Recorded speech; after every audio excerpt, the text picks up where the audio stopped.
Gracia y paz, amados hermanos. Me gustaría que pudieran ver estas breves imágenes donde el conocido teólogo de la calle afirma a la luz de la palabra de Dios que ya no existe el pecado. Con esto, muchos van a decir, lo que soy el teólogo, se chifló y ahora sí comprobamos que es un hereje. Pero literalmente el pecado en este instante no existe. Ahora lo voy a explicar con la Biblia. La Biblia dice que Jesús apareció para quitar el pecado de en medio. Uno, he aquí el Cordero de Dios que quita el pecado del mundo. Quita. La palabra etimológica y hermenéutica y exegética para quita es desaparecer completamente. Y si Cristo es el Cordero que quita el pecado del mundo, lo quitó. Uno. Dos, el arrepentimiento trae perdón de pecados. También lo borra. Porque si a usted la perdona por sus pecados, esos pecados, según Miqueas, van al fondo del mar y no existen más. Literalmente, para un hijo de Dios, el pecado no existe. Aunque en estas imágenes que van a ver a continuación parece afirmar que sí hay pecado, pero que ya no nos condena. Entonces no me queda muy claro lo que quiere decir. Filarito, o sea, que para Dios todos los pecados son iguales. Todos, toda iniquidad, toda blasfemia, todo lo que se hace. En el área de las obras de la carne es lo mismo. Usted se apuesta a fornicar, es lo mismo que si estuviera diciendo una mentira, está piadosa, y es piadosa. A la persona que se le miente, usted le hace un daño, hermano, todo es igual, pero no tiene juicio de condenación, porque Cristo lo quitó. Y salva por la gracia. Ya la iglesia, vea, yo soy la Biblia y parece ahora vosotros sois linaje escogido. Real sacerdocio, nación santa. Si somos santos, no somos pecadores. Y este es el templo del Espíritu Santo en nosotros. Pero los de la carne siguen las obras de la carne buscando a los santos para que haya jugar maquinitas. Tomamos una cerveza para la C, vamos allá al casino y luego terminamos para Soma y Gomorra. Sus argumentos me parecen un tanto contradictorios entre lo que dice al principio y lo que dice al final. Por eso simplemente me gustaría aclarar con esto que voy a decir a continuación. En un vídeo anterior que hicimos no hace mucho tiempo, también mostrando, a mi entender, un error interpretativo de este hombre sobre un pasaje de las Escrituras en relación a Satanás, le recordábamos la importancia de comprender el contexto de un versículo para entender bien lo que quiere decir. No solo el contexto es importante, sino incluso también el término en el cual se expresa, la forma gramatical en la cual está dicho. Muchas veces es hasta práctico y suelen hacerlo casi todas aquellas personas que se dedican a la predicación y al estudio más profundo de las Escrituras, recorrer a los idiomas originales como el griego en el caso del Nuevo Testamento para verificar bien el significado de cada palabra, el tipo de verbo que aparece, si es en pasado, en presente, en futuro, y luego comprender una verdad a lo largo de toda la escritura.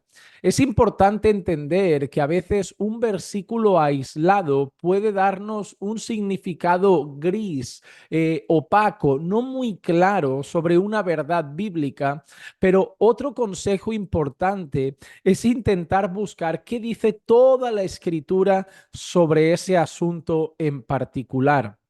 A veces cuando hablamos, por ejemplo, debates, pues el tema del diezmo es debatido por muchas personas.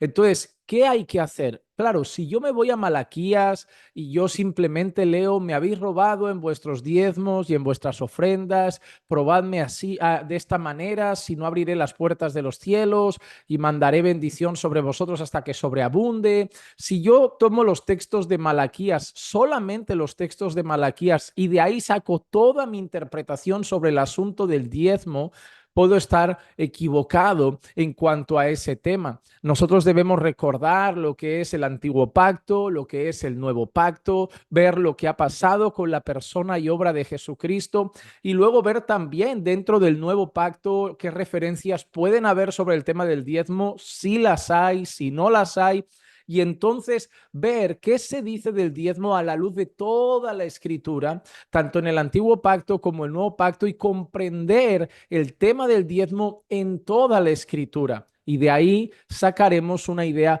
más clara sobre el asunto del diezmo. que el Señor Jesucristo haya acabado con el pecado o que haya alguna afirmación referente al hecho de que no hay más pecado, eso no puede llevarnos a pensar de que el pecado ya no existe, del que el pecado ya no es real o de que el pecado ya no está presente en nuestras vidas. Ahora, si yo miro las cartas del Nuevo Testamento, cartas dirigidas a creyentes, se les llama a tener cuidado sobre el pecado. Por ejemplo, Santiago dice en una ocasión a los creyentes que deben cuidarse del pecado. Incluso les afirma que cada uno peca de su propia concupiscencia. Y hay ciertos versículos que les llama a tener cuidado con el pecado.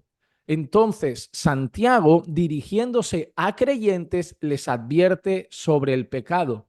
El apóstol Juan en una de sus cartas dice que el que practica el pecado es del diablo. Y tú dirás, ya, pero lo que el teólogo afirma es que ya no hay pecado sobre la vida del creyente, de aquel que está en Cristo.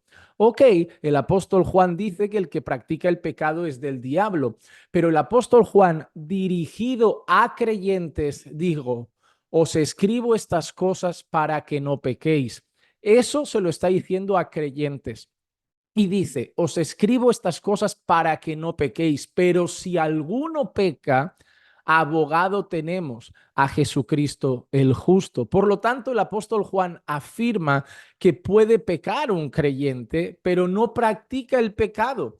Pero el apóstol Juan no puede o no afirma que el creyente nunca peca. Es más, el mismo apóstol Juan dice, el que dice que no peca, miente. Ahora, cuando nosotros vemos la carta de Pablo a los romanos, en el capítulo 7, el propio apóstol Pablo dice, lo que quiero hacer no lo hago y lo que no quiero hacer lo termino haciendo. Es cuando al final comenta, miserable de mí, ¿quién me librará de este cuerpo de muerte? Y luego sigue en el siguiente capítulo afirmando, pero gracias a Dios por Jesucristo, y habla de la nueva vida en Cristo. Sin embargo, en esa nueva vida en Cristo, en el poder del Espíritu Santo, Pablo no descarta las luchas del creyente. ¿Y a qué creen ustedes que se refiere el apóstol Pablo cuando dice, lo que quiero hacer no lo hago y lo que no quiero hacer lo termino haciendo? ¿Cuál creen que era la lucha de Pablo consigo mismo, sino algún pecado en ocasiones? Esto no dice que el apóstol Pablo practica el pecado, pero es una afirmación clara de que el apóstol Pablo lucha con el pecado. Cuando nosotros vemos la carta del apóstol Pablo a los tesalonicenses, Pablo dice una cosa importante, pues esta es la voluntad de Dios, vuestra santificación, que os abstengáis de inmoralidad sexual y de varias cosas más. Por lo tanto, el apóstol Pablo en esa carta, en la primera carta de Pablo a los tesalonicenses, afirma que el creyente debe luchar con su carne, batallar con su carne para mortificar el pecado en el poder del Espíritu Santo y en Cristo Jesús. Ahora, el propio Señor Jesucristo le dice también a sus discípulos, si tu hermano peca, ve y repréndelo a solas. Si te escucha, has ganado a tu hermano. Si no te escucha, ve con dos o tres. Si no se escucha, dilo a la iglesia. Y si no hace caso, tenedlo por gentil y publicano. Así que el Señor Jesucristo afirma que un hermano puede pecar y debe ser corregido. El apóstol Pablo a los Gálatas dice, si alguno es sorprendido en alguna falta, vosotros que sois espirituales, restauradlo con un espíritu de mansedumbre, mirándote a ti mismo primero, no sea que tú también seas tentado. Por lo tanto, el apóstol Pablo a los Gálatas, ¿cuál crees que es la falta que deberíamos corregir en un hermano? Se refiere a si ves a un hermano pecar. En la primera carta de Pablo a los Corintios, nosotros vemos que hay una reprensión a la iglesia por algunos pecados, por un poco de desorden, incluso por la negligencia de haber ignorado el pecado de un hombre que se había acostado con la madre, no era su madre, perdón, se había acostado con la mujer de su padre. Entonces, en varias cartas nosotros vemos que se llama a los creyentes a luchar contra el pecado y a santificarse. En varias cartas vemos que se llama a los creyentes a confesar sus pecados en caso de que los hayan cometido. En varias cartas vemos que se llama a los creyentes a corregir el pecado de los hermanos en caso que se vea con el fin de la santificación del cuerpo de Cristo. Así que a pesar de que Jesús vence el pecado en la cruz y nosotros no somos condenados porque ninguna condenación hay en Cristo Jesús, ya que Jesús ha llevado sobre sí el peso de nuestra maldad y el juicio por nuestros pecados, la Biblia es clara al afirmar que en este tiempo, hasta que tengamos un cuerpo glorificado, hasta que estemos en gloria eternamente con el Señor, los creyentes también lucharemos con la carne y batallaremos con el pecado. La gran diferencia es que no somos esclavos del pecado, que el pecado no tiene dominio sobre nosotros y que nosotros ahora no practicamos el pecado. Pero quien afirme que ya no existe el pecado no tiene un concepto adecuado de las Escrituras. Algunos dirán que esto es ira por el teólogo de la calle. No es así.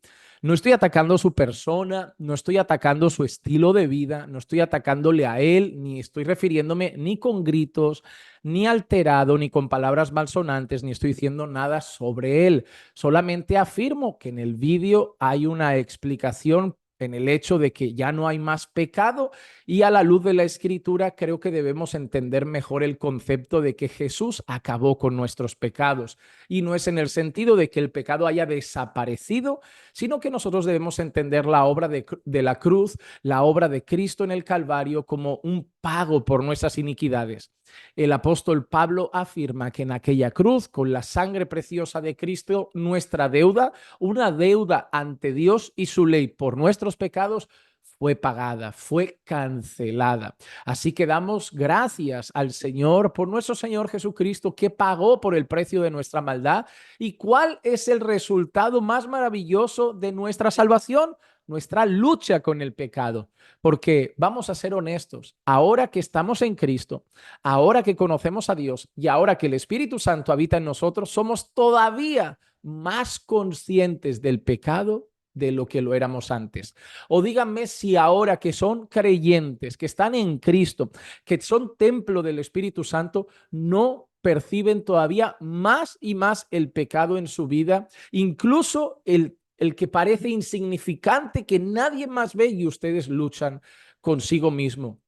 El orgullo, la altivez, la ira muchas veces mal dirigida y tantas otras cosas que en el poder de Dios, en el poder del Espíritu Santo, luchamos por mortificar en Cristo Jesús. Así que no podemos decir que ya no existe el pecado, que ya no hay más pecado. El pecado es real, también en la vida del creyente, no tiene dominio sobre nosotros, pero batallamos contra él. Sí, el pecado ya no estará definitivamente en la eternidad gloriosa cuando tengamos también nuestros cuerpos glorificados. Hay que aclarar otra cosa sobre el vídeo y es el hecho de lo que dice de Adán y Eva. Él afirma que la Biblia dice que el pecado entró al mundo por un hombre, pero que quien pecó fue Eva y no Adán, y por lo tanto eso significa que el texto considera a Adán y Eva como un hombre en conjunto, como una humanidad. Así que por cuanto el pecado entró al mundo por un hombre, el pecado trajo la muerte. Por cuanto todos pecaron están destituidos de la gloria de Dios. Ahora, Pablo dice que el pecado entró por un hombre, pero la que pecó fue Eva. Entonces hay que... Pablo está relacionando a Adán y Eva como un solo hombre, porque la que pecó fue Eva, no Adán. Pero Pablo dice que fue un hombre. Pero cuando nosotros vemos que la Biblia dice que el pecado entró por un hombre, luego Pablo está haciendo una comparación entre Adán y Cristo. Es decir, que ese pasaje no habla de Adán y Eva como un hombre, sino directamente de Adán. Y el hecho es el siguiente. Cuando Dios reprende a Adán y Eva, no habla con Eva, habla directamente con Adán. Es más, la reprensión de Dios y el castigo de Dios no llega después de que Eva come, sino que llega después de que Adán come. Si se dan cuenta, Dios habla con Adán y todo sucede en el momento que la Biblia afirma que Eva tomó, comió y le dio a Adán y él comió también. No solo comió Eva, sino que Adán comió. ¿Y por qué Dios habla con Adán? porque con quien había hecho el pacto Dios fue con Adán. A quien le había dado la instrucción a Dios fue a Adán. Eva vino como ayuda idónea, pero Dios había hecho un trato con Adán. Adán era el representante de la humanidad. Por eso la Biblia hace ese contraste entre Adán y Cristo. Tanto es así que se llama a Cristo el postrer Adán o el segundo o último Adán en ese sentido. Así que cuando la Biblia dice que el pecado entró por un hombre y la muerte a todos por cuanto todos pecaron, la Biblia no se refiere al pecado de Adán y Eva en su conjunto, sino principalmente al pecado de Adán, quien había recibido la instrucción de Dios, con quien se había hecho el pacto principal y a quien Dios responsabiliza del pecado, porque él era también cabeza de Eva y él tendría que haber dicho, no, yo no como, yo obedezco a Dios y haber reprendido a Eva por lo que había hecho. Sin embargo, Adán come. Espero que esta explicación les ayude a salir de cualquier tipo de confusión que pueda haber sobre este asunto, que es lo único que queremos, que no haya confusión a la luz de la palabra sobre estos temas. Que la gracia y la paz de nuestro Señor Jesucristo sea con todos y cada uno de ustedes siempre. Recuerden que los amamos en el Señor.